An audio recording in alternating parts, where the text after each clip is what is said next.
Alors, je suis Hubert Frérot. J'étais en P23. Je suis aujourd'hui à Nice avec l'entreprise Panoy Bao.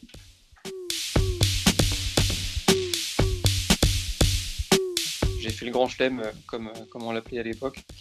Donc, on a fait le FD, FD4, Bachelor, c'était BA4 et après P23.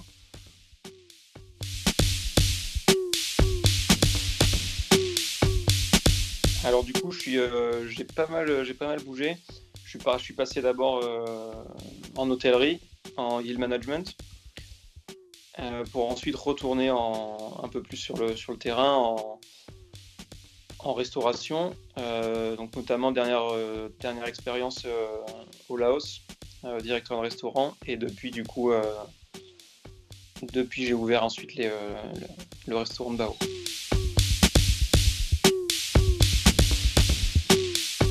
Ouais, en sortant de Savignac, et déjà même avant Savignac, pendant les études on en parlait pas mal, je pense que même avant de rentrer à Savignac, j'avais déjà en tête un jour d'ouvrir une entreprise. Alors bon, à l'époque je savais pas quoi, mais ça s'est profilé avec le temps, mais ça fait un moment, ouais.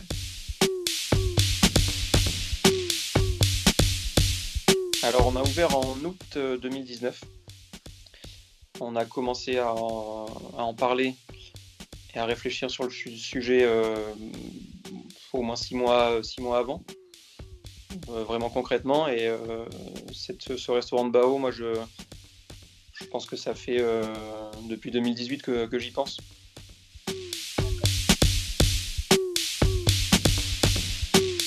Ouais, c'est vrai que les bao, donc les bao à la base, c'est une brioche qui est cuite à la vapeur, une brioche qu'on mange partout en Asie.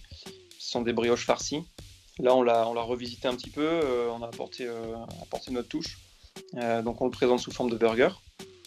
On fait nous-mêmes les pains à la vapeur et on les fait griller un petit peu de chaque côté. Ça apporte une nouveauté dans le monde du bao burger, c'est sympa.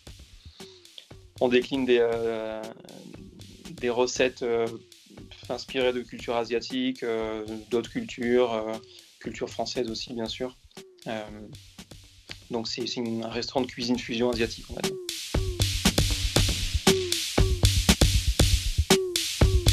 Alors aujourd'hui,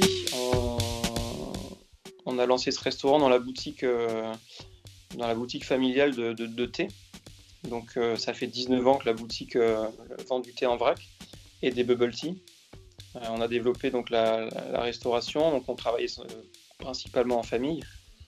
Type de clientèle, on a beaucoup de clientèle qui vient le midi, donc des gens qui travaillent dans le quartier.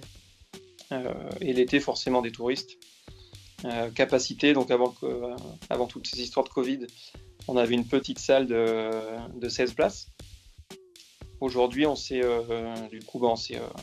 adapté, on fait on fait que de la vente à emporter et livraison. Alors le pain, c'est bao. Et panoy, ça veut dire en laotien petit poisson. Donc c'est le surnom de mon beau-père. Ils avaient appelé la boutique Panoy et leur restaurant qu'ils avaient précédemment aussi. Du coup, on voulait conserver avec le nom du restaurant une connotation asiatique et intégrer aussi le mot bao dans le nom.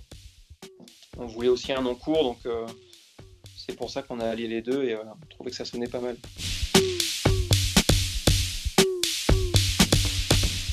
Alors à Nice, à la base, c'était pas prévu pour être ouvert à Nice. Ça s'est fait parce qu'on a décidé de rester ici. L'opportunité s'est présentée d'ouvrir au sein du magasin de thé, ce qui facilitait quand même grandement l'ouverture pour les frais, pour toute la mise en place que ça peut engendrer d'acheter un établissement. Et ensuite asiatique, les bao. Alors au Laos, on faisait déjà dans le restaurant, on faisait déjà des bao. Du coup, j'en parlais pour en ouvrir un à Nice. Je me disais que ça pouvait bien marcher. Comme on a décidé de rester là, voilà, ça s'est fait ici. à voir comment ça va se développer sur les prochaines, peut-être dans notre ville, à voir.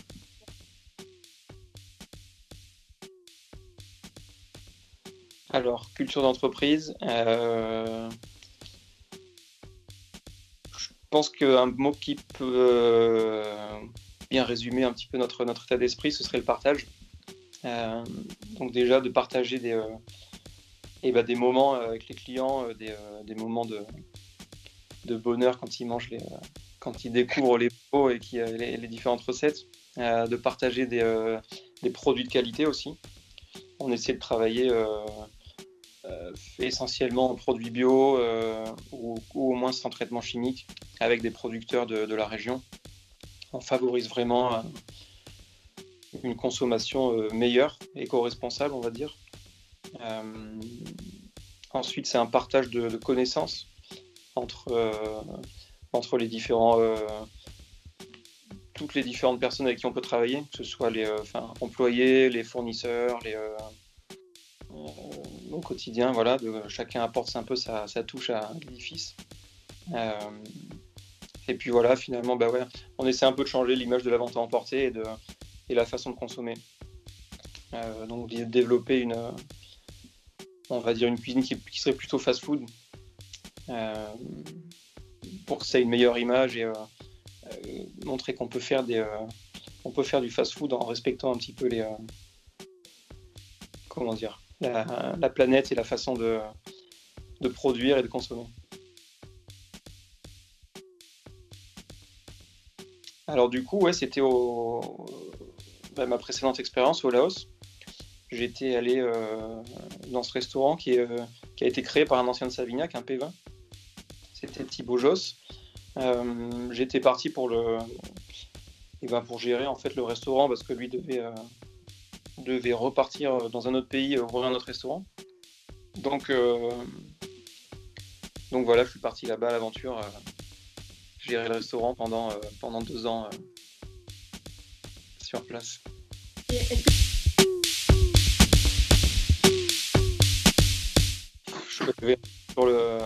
Je pense sur le partage, un peu comme la culture d'entreprise, de partager toujours pareil, des connaissances et des moments avec que ce soit tout le monde, les équipes d'abord, les clients. Je pense qu'une autre motivation aussi serait d'encadrer, de former toutes les équipes et le personnel. C'est vrai qu'au Laos, c'était une part importante du boulot, puisque quand on avait des nouvelles recrues, ils ne connaissaient pas du tout la culture française, européenne, ce qui pouvait être alcool, vin, spiritueux. Donc il fallait vraiment, il y avait un lourd travail derrière de leur montrer, leur expliquer, qu'ils essaient de comprendre comment on fonctionne nous. Donc voilà, c'était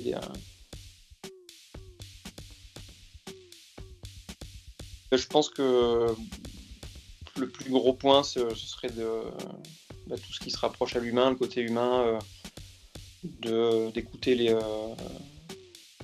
de savoir écouter pas toujours pareil, que ce soit les employés, les fournisseurs, les clients, d'être toujours à l'écoute. Qu'est-ce qu'il y aurait comme d'être ouvert aussi, je pense, pour être toujours ouvert aux nouvelles tendances, à l'écoute, toujours s'informer, pour toujours essayer de faire grandir l'entreprise et toujours choper de nouvelles idées à droite à gauche.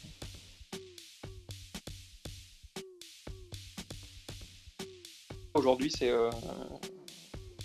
un petit peu tout. On est dans la cuisine le matin pour faire les préparations. On s'occupe du service à midi. Derrière, il faut tout ranger, nettoyer. Et puis après, il y a tout le travail derrière qui vient un peu plus administratif. Comptabilité, faire les caisses, gérer le stock, passer les commandes avec les fournisseurs, s'occuper de tous les réseaux sociaux. Et puis voilà. Avantage, qu'est-ce que comme avantage on va dire, de pouvoir s'organiser un petit peu son temps comme on le souhaite. La prise de décision aussi, forcément. C'est, même si c'est une prise de décision en commun, mais c'est d'être là et de pouvoir, voilà, de pouvoir dire je veux emmener mon entreprise par là, il faut que c'est de savoir un peu calculer les risques. Et, bon, forcément, on ne prend pas toujours les bonnes décisions, mais ouais, je pense que ça fait partie des avantages quand même. Inconvénients, notamment dans les petites structures, même dans les plus grosses.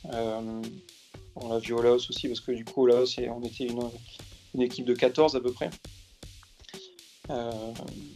C'est qu'il y a toujours tout à faire en fait. Dès que tu es sur place, même quand tu n'es pas sur place, et il y a toujours quelqu'un qui te demande quelque chose.